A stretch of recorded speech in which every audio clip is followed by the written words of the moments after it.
Okay, so first up we're going to talk about the noodles, and I'm really lucky here in Bangkok. I have a load of Japanese supermarkets to choose from. I can get all the different kinds of noodles I want. I know you guys have a little bit more trouble, but here we go. So these noodles are yakisoba, Japanese noodles. They come in little packets like this. They do say soba, but it's not the buckwheat type of noodle for this. It's actually a wheat-based noodle. So whatever kind of wheat-based noodle you can get in your area, just go ahead and use those. If your noodles come in these little packets like this, these little cakes, I'm going to show you the tips that I have for breaking them apart. So if you pull them out, you can see that we've got a little bit of oily film here. I like to get that off before I start using them in a stir fry or a soup. So put these into some hot water. Now grab some tongs, and you want to be patient and a little bit gentle here. Grab a hold of a noodle cake and just shake it really gently in the hot water. And do that for all of them. Packet instructions on these always say just go ahead and stir fry them from the noodle cake. Totally not possible. They just break up into clumps. Okay, so now we're looking pretty good. This has only been literally like less than a minute. Noodles are just about untangled, and I want to get them straight out into a wide, large plate, just so they don't cook too much. You could also put them in some cold water as well, to be on the safe side. Okay, so beautifully separate, lovely noodles ready for stir frying. I'm going to set those aside for later. Today I'm going to use pork belly for my noodles. I find that it has a really lovely soft texture, and that's right, with pork belly you can actually cook it really quickly and still keep it really tender. It doesn't have to be slow braised. So when you're buying the pork belly, look for pork belly. It doesn't have too much fat. There's obviously going to be a little bit of fat, but get one with a nice hunky bit of meat on it. And this one has some skin on it, which is not great for stir frying, so I'm going to take that off. Easiest way to do that is slice your pork piece in half first into strips. Now get your knife and kind of slide it in under a piece of skin on the side, and then flip the pork over and use that little piece that you've cut like a handle, and hold your knife steady and then wiggle that skin over the knife, and there you have the skin removed. Now I want this pork to cook really quickly, so I'm going to slice it very thin. So I've got my cabbage. I want my cabbage to maintain a little bit of structure and a little bit of crunch after I've stir fried it. So I don't want to slice it too thin here. I just want kind of like bite-sized pieces. So the other vegetable is my shiitake mushrooms. And these are dried, and I've had these guys soaking in some warm water for about 10 minutes, 15 minutes or so.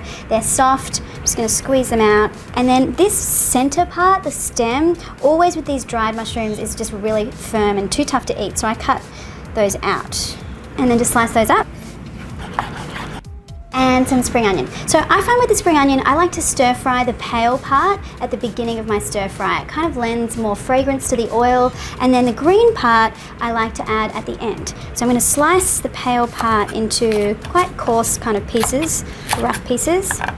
Put that in with my onion because they're going to go in together. And then these green parts I want in nice long battens. And for the stir fry sauce, we want some soy sauce and some oyster sauce.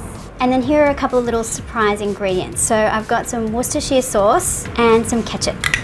So you'll find there are quite a few Japanese dishes that have these little American or Western influences, and you can't even taste that there's Worcestershire or ketchup in the final stir fried dish. It just sort of adds a tanginess and a little sweetness to the whole stir fry. So there you go. Now, one little ingredient that I add that's not so traditional is dark soy sauce. I really like to add a little bit of color, and then a little dash of sugar. You could use honey here as well if you like. And then just mix that through. Okay, so now we are ready to sizzle. Now in my hot pan, I've got a very wide pan here. So that's gonna be the best for stir frying a large quantity like we have here. Just gonna add a little bit of oil and my onion and spring onion tips. So I don't want my onions to cook too much. I'm just gonna push them to the side of the pan. Now I've got a big hot surface area for my pork. The pork goes in. And straight away you want to spread that pork out. Try to get all the bits making contact with that hot pan. Now just let that pork do its thing and sizzle for, up to about a minute. I want to see some really nice golden brown color when I turn those pieces over. Okay, let's have a look. And, oh yes, that's some beautiful color there.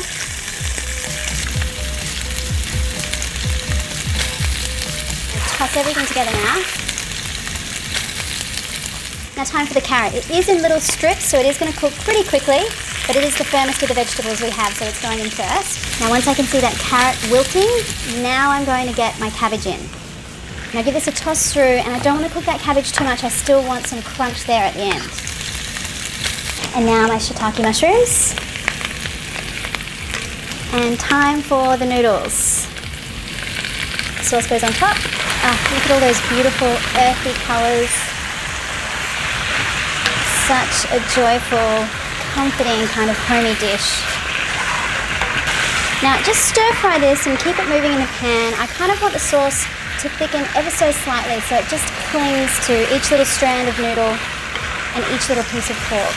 This is not a soupy, saucy kind of noodle dish. We want most of that beautiful flavour soaked up by everything in the pan. Finally, the green parts of those spring onions.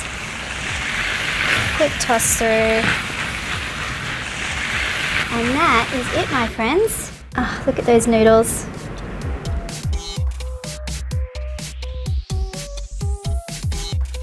And then this is totally optional, but I love to keep these little Japanese pickles in my fridge. I eat them with all sorts of different things. But on noodles, they're the best. So just sprinkle a few of these on top. This is pickled ginger. And there you go. If you love noodles, you've got to give this one a try. One of my favorites, and so easy to make as well. Look at those steaming noodles. So good.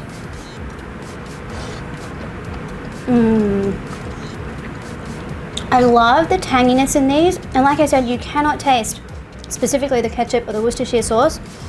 It's just a beautiful, savoury, piquant, kind of slightly tangy sauce. Just